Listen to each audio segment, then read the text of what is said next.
Hello and welcome back to the newest episode of the Straight No Chaser podcast. I am your host, Bishop. And in today's episode, we're going to talk about something a little different. We're going to talk about, nostalgia again. Because, I love to talk about it. But this is going to be in a different way today, right? See, everybody loves to say, back in the day, things were better. They love to say that. We all say it. The food tasted better. The music was real.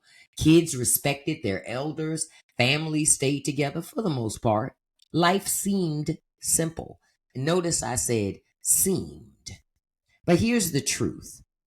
Nostalgia lies. Nostalgia edits out all the trauma, the struggle, the pain, and it leaves you with a highlight reel. Only the stuff that makes you feel good, right? But just because it makes you feel good doesn't make it true. That's just what felt good. And it feels so good, you forget how incomplete that it is. You're not even remembering the full picture, right? Nobody wants to remember crying at the dinner table because the light bill couldn't get paid, right? Nobody wants to remember walking into a store and being told you couldn't try something on because of the color of your skin. Nobody wants to remember their mom or dad breaking their backs at jobs with no protection, no health care, and no retirement. I remember the stories from the elders in my family, or even seeing it happen, where the elders making very clear, listen, there's a huge game that gets played. And a lot of times we're not able to be the participants in that game. So we got to create our own game so we can play, so we can feed our families, I remember hearing those stories growing up. But then I also remember extremely good memories, which sometimes can cloud and block the stuff that wasn't so good, I remember, hanging out with family for family events, and we listen to good music and everybody gets to dance and talk and have fun and play. Great food. I remember those times. Those were good times. But with everything, with time, things change, right? That's the nature of life. So today we're going to talk about what nostalgia actually hides from us, right? Because it does. It creates somewhat of a blocker. And why our memories aren't as reliable as we think they are, and how politicians weaponize on that nostalgia to manipulate us, right? See, because you got to remember, nostalgia is emotional comfort food. That's how I see nostalgia, because it soothes us. It reminds us of a time when we felt safe, even if life wasn't actually safe. You know how we like to say, oh, we stayed out all day playing, when we left the house, we didn't come, we just had to be back before the street lights was on. That was true. But at the same token, our mamas, our mamas also had strict rules, our mamas and daddies, that we had to follow. And there were sometimes kids didn't make it home. But because we had such a good time in that childhood, sometimes we forget about that. Because see, brains naturally filter out bad memories to protect us. They do. Because imagine having to live in that trauma the whole time. That wouldn't be healthy for you. That's why we remember summers playing outside, but not the fact that our parents were stressed about bills. That's a blocker. Your body's doing that on purpose. That's what I look at it like. That's why folks considered fried bologna sandwiches to be gourmet. No, baby, we were broke. That was survival food dressed up with mustard. Oh, and it was delicious. Don't get me wrong. Ain't nothing like a fried bologna sandwich. And that's why even if I have one today, it instantly transports me back in time to my childhood. It transports me back. Like I remember, and I think I may have talked about this before, Not even really having an understanding that I was poor because everybody around me was poor. None of us had much of anything. You know what I mean? All of us were, our families were robbing Peter to pay Paul, as my family used to say. So I had no idea. And it wasn't until I read a magazine in high school. I remember it was People magazine. I was reading an article about something, and they were talking about an event that had happened in my neighborhood. It had happened in my neighborhood. And they described my neighborhood as poor and this and I remember saying out loud, I'm poor? Because I didn't feel poor. I felt like I had plenty. I had what I needed. I may didn't always have what I wanted, but I did have everything I needed when I needed it. You know? It wasn't until as I kept getting older and older that I realized the amount of crime that was in my neighborhood. Not that I wouldn't see crime, but you almost become numb to it if you see it all the time. Almost become numb, almost dead close to becoming numb. Until you realize this isn't okay. Even if you see it every day and it becomes your default setting, that still doesn't make it okay. Right? And see, when you think back on your memories, you have this habit. It's just a natural thing that we do of excluding, removing anything that doesn't make us feel good. Who wants to spend their time remembering things that made you feel bad? You don't want to spend time remembering that, right? See, back in the day, way back in the day, like that time that Trump wants to go back to, the 50s, segregation and exclusion was a whole thing, you know? Schools, neighborhoods, workplaces, they were not for everybody. The good old days were only good for some people. This is why I always ask the question, well, when you say make America great again, who are you talking about? Because who was it ever great for? I remember, back in the day, at least because I was born in the 70s, but I remember even in the 70s and 80s, things were different. Hell, before the 70s, there was no OSHA. Those of you who work and you got to deal with your safety, that occupational safety and health and hazard stuff, and there was no OSHA until the 70s. There was no family leave. Child labor used to be normal in some industries. That's what it looks like when you talk about nostalgia. There are pieces that you don't mention, right? Because you're only going to remember the good stuff. There was a lot of food insecurity back in the day, a lot of it. A lot of families who weren't sure where their next meal was coming from, so the government had to put together programs. Government programs like WIC, food stamps, free lunch. It came about because too many kids were hungry, and it was tough for parents to feed their families. We say families ate together, you know. Yeah, we did, but some of those dinners were nothing but beans, rice, or whatever scraps those families had. Okay? It wasn't always this beautiful, bountiful situation that we like to remember when we do our revisionist history talking about way back in the day. I remember as a kid, we used to have chicken and rice multiple days a week. And it got to a point I hated chicken and rice. I hated it. But it got us full every time. Got us full every time. Now, granted, we didn't have a whole lot of variety, but I always was able to get full. Always able to get full and go to sleep with food in my belly. That's why it's important to remember what it really was. Because, see, we minimize progress when we pretend that the past was always better. Some facets of the past may be better than your present, but that isn't the case for the majority of stuff when you think back. So you got to remember, nostalgia is a political tool. The Make America Great Again slogan that Trump used, that is the clearest example of that.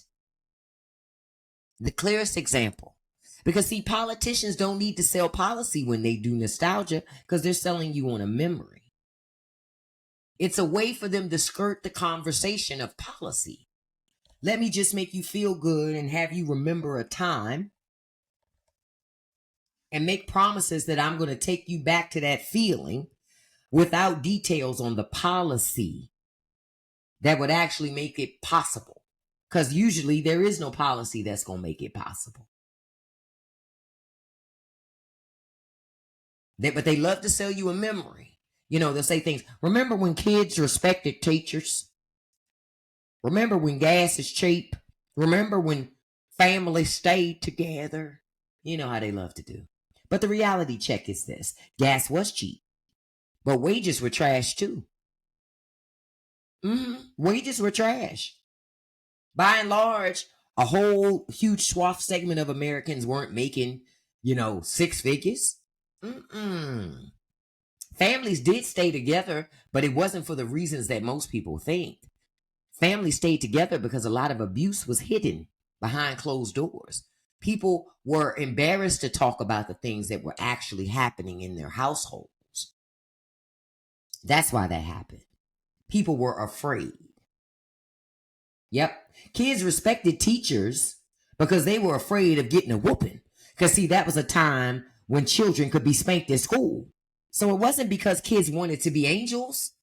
It was because there was a consequence for acting outside yourself. Your teacher could spank you, then your mama might come spank you, then when you get home, your daddy spank you. There was a consequence. It wasn't that children were so much better. It wasn't that children were so much better. It was that there were immediate consequences for acting outside yourself. And in society these days, some of those types of old school consequences that were done in public are not seen as good things anymore. Therefore, folks create a new version of way back in the day. And understand, it's not just, a couple people here and there. We all rewrite our personal history because we do it out of survival. Think about it. You'll remember the family cookouts, but you won't remember the arguments or the stress behind those things. But you'll remember the cookout. But you won't remember all the mess that came with doing those cookouts. You know what I mean? You got to remember, don't get caught up in the nostalgia so much so that you forget about the things that you didn't like. See, because nostalgia, it makes us editors of our past. We crop out the ugly, because we do it, again, like I said, as a means to survive. I know for me, especially sometimes when I go back and think about school and growing up in school, naturally, it's easy for me to defer to good memories because that's where you want to be. You want to remember the good stuff. You don't want to think about the bad stuff. But then when I do that, there are moments that those bad moments slip through, even when you try to make attempts to not address them. They still slip through. And what I have found is just dealing with them outright. What is causing me to feel this way? What happened at that time? Because sometimes we suppress it so much we can't even remember the intricacies and the details behind it. There's a reason why you're pushing it into the shadows. There's a reason why. There is a reason why. And you need to deal with that reason. You need to deal with that reason. Because it's really easy to hang on to the good and forget the bad. Because the bad triggers something else too that a lot of times we don't want to deal with. We don't want to deal with the other stuff that it's going to trigger. But there is a huge danger when we believe our own edited memories and start living by them. I call it being jaded. There comes a point you got to get out of being jaded and be caught up in the reality of what your circumstance really was. Because acceptance and accepting where you were is a big part of your growth as you move forward in your life. And that's the truth. Now, I'm going to tell you something else that contributes or has contributed, right, to us getting all caught up in this manufactured nostalgia that we do. I'm telling you, look, I'm sounding like I was in Baltimore for a second. But no, TV, movies, and music also reinforce fake nostalgia. It does. Think about it. Okay, I'm old enough to remember the TV show Happy Days. It made the 50s look perfect, but I always remembered there were no black people. I never saw no black people. It was like this utopia of whiteness that was created where black people really didn't exist. Because it was a revisionist history, right? Black people did exist, but not in that world. Sitcoms in the 80s, they solved problems in 22 minutes. That's not reality. You're not going to solve most of your life's problems in 22 minutes. And it leaves you thinking that stuff gets wrapped up in a nice little bow at the end of it all. Not necessarily. Sometimes it never gets wrapped up at all. Sometimes. Hell, 90s hip hop and R&B gave us a vibe that hides the crack epidemic and the economic struggle. We remember Boyz II Men singing End of the Road, but we forget folks were losing their homes at the same time.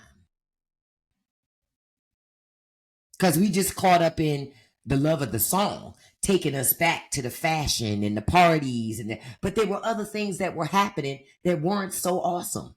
Hell, I remember television and movies from the 90s doing a good job of displaying a lot of toxic behavior in relationships on both sides between men and women, right?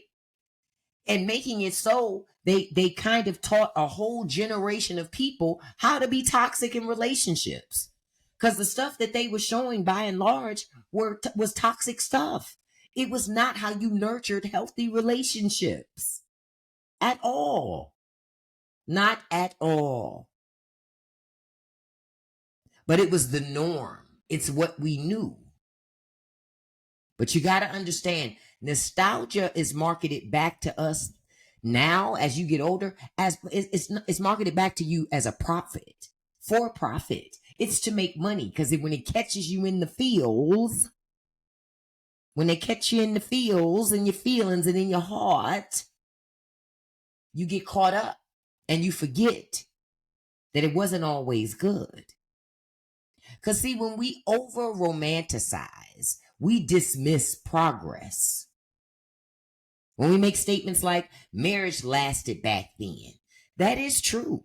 But women didn't have financial freedom to leave abusive husbands. That's why marriages lasted. It wasn't because those women chose to be there. They were there because they had no choice. That's how it was back then. You stayed in a bad marriage. Everybody didn't, but by and large, most people did. When people make statements like kids were more disciplined, true, that was because they were beaten with belts, switches, cords, whatever was nearby. It was a lot of abuse that was happening. So that's why kids were more disciplined, to avoid being abused. You'll hear people say life was cheaper. It was. But jobs paid less, and there was no safety net on top of that. You know, people talk so much about how people had so many kids back in the day. So many kids, so many kids. But what they don't tell you was before laws were changed, you didn't have like a set amount at bare minimum of maternity leave or paternity leave. You didn't have access to that. You had only what you could afford to do. If you could afford to take off time to work, to be home with your baby, you could do that because your job wasn't going to pay you. See, there was a time they didn't pay you to make babies. They don't even pay you to make babies now, but you understand my point. There was a time you could make children and still be able to afford to take care of you and the family. It's a lot different now. This is why you have to remember the past for what it is and not for what you want it to be. Because believing nostalgia without critique is dangerous because it blinds us to reality. Now, I'm not saying all nostalgia is bad because we need it. We need the joy, the lessons, and the community memories. But you also need the truth. It's okay to love the music, the neighborhood, and the sense of closeness. But it's also true that times were hard. That's also true. And not everyone was included. Like we love to say summers lasted forever. No, you were just a kid without bills, beloved. Time hits different when rent is due. And that's the truth. You know that once you grow up. Concept of time changes a lot once you start paying bills. I'm going to tell you one of the pieces of nostalgia that I cherish so much, honestly, was middle school. Middle school was so fun because middle school was where I started to discover my love of music, like playing as a musician. It's really where I really started navigating the world independently. Because when you're in elementary school, I mean, your parents are taking you to and from school, but middle school became I was catching the bus, going to school on my own, coming home on my own, joining clubs at school that I liked. Like I was making decisions, and that sticks out to me. I remember that stuff. I remember the lessons that I learned, good and bad. I try not to remember it by creating a false sense of what it was. Because, see, honest nostalgia equals wisdom, fake nostalgia is delusion. Now, I know you've listened to all of this and you're thinking, so what do we do? Am I supposed to remember the past? Am I not supposed to remember the past? Listen, we take the good, we leave the bad, and we got to stop lying to ourselves, right? We got to stop letting politicians weaponize nostalgia to drag us backwards. Because that's where you can't get your progress that you need. We got to teach the next generation to remember things clearly. Remember it clearly. Don't make it up. Don't create some false sense of what it was for yourself. Remember both the joy and the struggle. Because, see, there was a lesson to be learned in the struggle. You know? One of the biggest lessons I carry from the past that still moves me forward, right? Is always remembering treat people the way you want to be treated. I always remember that. Like I remember when I was like in middle school. No, I was in high school. And I went to go visit a girlfriend on the other side of town. And she had this little corner store that was right next door to their house, right? So I walked to the corner store and I got some stuff and I thought the guy was trying to steal my goods. So I grabbed one of the things out of his hand when in fact he was a worker in the store and he was just bagging up my stuff. That it always stayed with me because after it happened, I didn't feel good about my assumptions on people. And it reminded me to treat people the way I wanted to be treated. It was something that I had been taught, but I didn't practice that day. I think I was like 15. That sticks with me. That's a lesson that sticks with me that I always remember to treat people the way I would like to be treated. Because see, nostalgia, it doesn't have to lie if we hold both truths. So the next time somebody says they want to go back to the good old days, ask them for who. You know what I mean? Because if good old days means no air conditioning, one TV channel, and women needing a husband to get a credit card, honestly, I'll pass on that. I don't need it. I'd rather live in the present and future. I'll take my Wi Fi and my food delivery apps. Thank you very much. Because nostalgia, it can warm your heart, but don't let it trick your mind. Don't do that. The past had beauty. It did, but it also had pain. That's just the truth. And if we're honest about both, maybe we can finally stop falling for the lie. You know? Because I know I have. I thank each and every one of you for joining me and listening to this episode of the Straight No Chaser podcast. Don't forget, don't let nobody live rent-free in your head, baby. Don't feed any trolls. And you can accomplish anything you put your mind to as long as you stay consistent. Peace.